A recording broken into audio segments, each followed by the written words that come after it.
नमस्कार, news 9 Bihar UP में आप सभी का स्वागत है।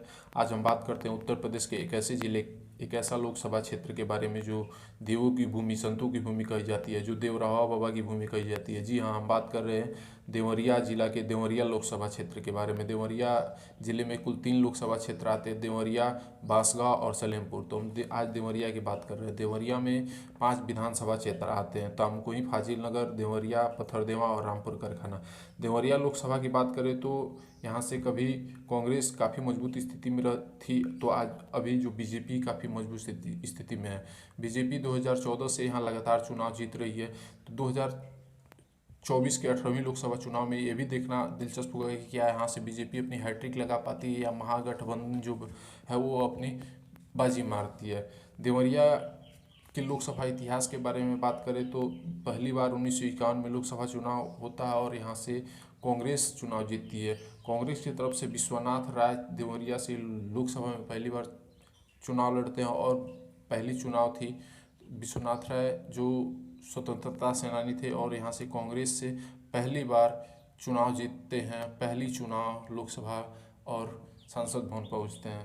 1951 में ही फिर यहाँ पे चुनाव होती है और देवरिया से सरजू प्रसाद मिश्रा कांग्रेस से चुनाव जीतते हैं। 1957 में फिर यहाँ पे देवरिया में चुनाव होती है और यहाँ से सोशलिस्ट पार्टी के रामजी वर्मा चुनाव जीतते हैं।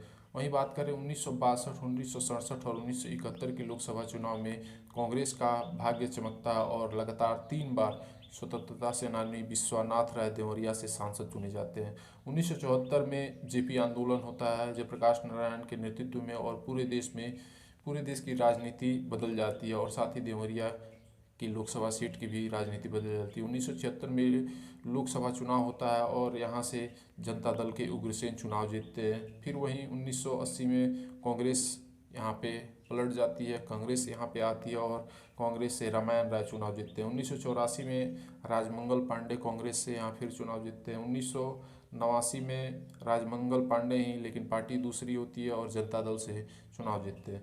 1991 में मोहन सिंह चुनाव जीतते हैं और पार्टी जनता दल से चुनाव जीतते हैं। फिर 1996 में पहली बार देवरिया लोकसभा से बीजेपी का खाता खुलता है और बीजेपी यहाँ से पहली बार चुनाव जीतती है। बीजेपी प्रकाश मुनि त्रिपाठी को यहाँ पे टिकट देती है और प्रकाश मुनि त्रिपाठी बीजेपी से यहाँ सांसद चुने जाते हैं। 1998 फिर देवरिया की सत्ता पलट जा होती है और पहली बार समाजवादी पार्टी के टिकट पर मोहन सिंह चुनाव लड़ते हैं और मोहन सिंह चुनाव जीतते हैं। वहीं 1999 में फिर लोकसभा चुनाव होता है और लोकसभा चुनाव में प्रकाश मणि त्रिपाठी बीजेपी से चुनाव जीतते हैं। फिर बात करें 2004 में लोकसभा चुनाव होता है और लोकसभा चुनाव में मोहन सिंह समाजवादी पार्टी से चुनाव जीतते हैं। वहीं बात करें 2009 के चुनाव में पहली बार बीएसपी मायावती की पार्टी गोरख प्रसाद जायसवाल को टिकट देती है और गोरख प्रसाद जायसवाल पहली बार देवरिया से सांसद चुने जाते हैं। फिर 2014 में मोदी लहर आता है और देवरिया से बीजेपी के नेता कलराज मिश्रा को टिकट मिलता है और कलराज मिश्रा यहाँ से बीजेपी से सांसद चुने जाते हैं।